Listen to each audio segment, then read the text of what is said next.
अस्सलाम वालेकुम नाज़रीन, मैं हूँ आपकी मेज़बान नाइला भट्टी और नजर डालते हैं आज की अहम तरीन खबरों पर। सियालकोट कायदे-आज़म मोहम्मद अली जिन्नाह की 148वीं जमे विलादत के मौका पर मुल्क भर की तरह मेरे कॉलेज सियालकोट में institute of business leadership Islamabad के ज़ेर-ए-तमाम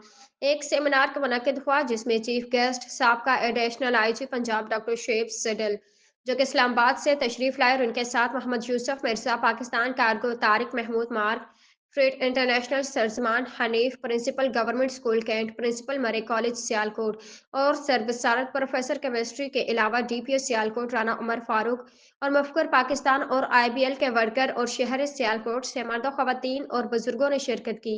मेहमान खसूसी डॉक्टर शेब सडल ने कहा कि हम आईबीएल का शुक्रिया अदा करते हैं, जिन्होंने इस सेमिनार को मुनक्किद किया। हमारा मकसद कायदे आज़म मोहम्मद अली जिन्नाह के बारे में लोगों में शऊर पैदा किया जाए। उन्होंने कहा कि कायदे-आज़म मोहम्मद अली जिन्नाह जब 27 अप्रैल 1944 को सियालकोट जलसा करने आए, तो रास्ते में डॉक्टर अल्लामा मोहम्मद इकबाल का घर था। जब कायदे-आज़म मोहम्मद अली जिन्नाह को पता चला कि ये डॉक्टर अल्लामा मोहम्मद इकबाल का घर है, तो वहाँ चंद लम्हे रुके, फिर वो जलसा करने के लिए शेख मुअल्ला तालाब पहुँच गए।